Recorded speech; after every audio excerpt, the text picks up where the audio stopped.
La suspension de la cessation de travail en privilégiant le dialogue, restaurer aux enseignants les heures perdues pendant la période de cessation de travail, l'application des textes régissant les établissements secondaires et techniques privés, la création d'une direction générale de l'enseignement privé, tels sont entre autres les objectifs d'un communiqué conjoint de l'Association nationale des enseignants du secteur privé du Mali, en synergie avec le syndicat solidaire des enseignants des écoles privées du Mali, qui a été rendu public ce jeudi dernier. Nous, Association nationale des enseignants du secteur privé du Mali, ANASP Mali, et syndicat solidaire des enseignants des écoles privées du Mali, SISEP, observons la situation dans la sphère éducative depuis 2 semaines. Une situation de cessation de travail est activée par les promoteurs et promotrices des établissements privés d'enseignement secondaire général et technique et professionnel du secteur privé. Cette décision unilatérale prouve à suffisance un manque de considération envers les enseignants du privé. Aller en cessation de travail est un droit constitutionnel, mais nous remarquons que le droit des enseignants du privé et des apprenants est piétiné. Nous, enseignants des établissements privés, lançons un appel pressant. Aux promoteurs des établissements privés, nous demandons la suspension de la cessation de travail en privilégiant le dialogue, de restaurer aux enseignants les heures perdues pendant la période de cessation de travail. Au gouvernement, nous demandons de privilégier le dialogue pour que les apprenants et les enseignants du privé ne soient pas victimes de cette situation qui ne fait que trop durer. Vu la situation actuelle, la plupart des enseignants du secteur privé sont devenus des commerçants, car selon eux, rares sont les promoteurs d'écoles qui considèrent ces enseignants. Comme on l'a si bien dit, des enseignants qui sont parmi nous se transforment en vendeurs d'essence, en vendeurs des habits, parce que malgré la situation, et comme on a parlé du Malicroix là, il faut qu'on revienne, on revoie tout. Sinon, c'est une bombe à retardement. Et tôt ou tard, ça va s'éclater. Nous travaillons uniquement par heure. Et maintenant, si les heures sont menacées, c'est notre vie même qui est menacée, puisque nous allons rester à la maison sans travail, alors dans la famille.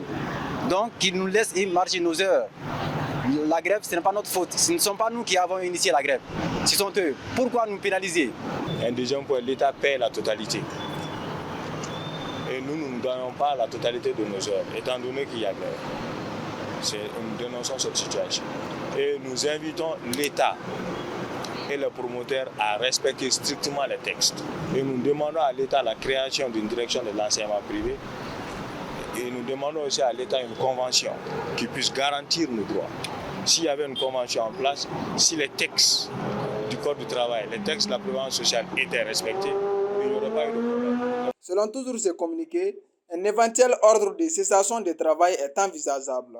De rester mobilisés jusqu'à la satisfaction de nos objectifs, de s'attendre à un éventuel ordre de cessation de travail en cas où nos doléances ne seront pas respectées. Les grands perdants de ce qui se passe aujourd'hui, c'est nous les enseignants et les élèves. Si l'avenir d'une nation repose sur l'éducation et en particulier sur la jeunesse, aujourd'hui la jeunesse malienne est ignorée. La jeunesse malienne est piétinée. Les autorités oublient que l'avenir de demain passe par les enseignants et les élèves.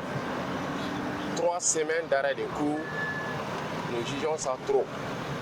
Et aucune réaction de la part des autorités, nous jugeons ça mal. On dirait que nous-mêmes, nous ne sommes pas des enseignants. Nous ne sommes pas des enseignants parce que nous sommes privés de nos droits. Nous sommes privés de nos droits. Et même quand la grève va prendre fin, une fois que tu vas oser même de revendiquer, n'est-ce pas, ces heures perdues-là, tu risqueras d'être licencié par certains promoteurs. Je pense aujourd'hui, il est bon de rechercher le profit, mais il est bon aussi de préserver le droit d'outil. le métier est parfait au Mali. Donc il faut que l'État vienne en aide également de chercher une solution concrète.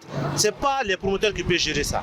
Sinon, quand je dis même aux collègues de gérer les problèmes, moi je peux dire une fois si les promoteurs terminent, on lance directement une grève. Le fait de prendre soin de son personnel, c'est d'abord en faveur de ton entreprise, avant tout et après tout. Donc, tenir compte de nos efforts, des efforts qu'on fait dans les classes, qu'on fait avant d'être en classe, des efforts qu'on fait après avoir été en classe, des efforts qu'on fait lors des évaluations. S'il n'y a pas moyen d'évaluer ces efforts de correction et autres, donc ne nous sanctionnez pas pour des choses qui ne viennent pas de nous.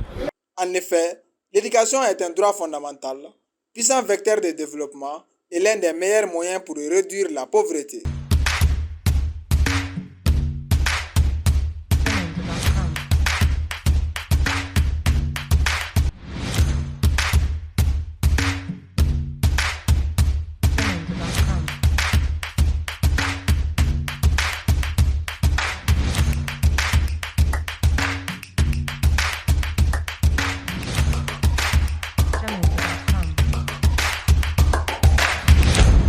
Dudu Bawa.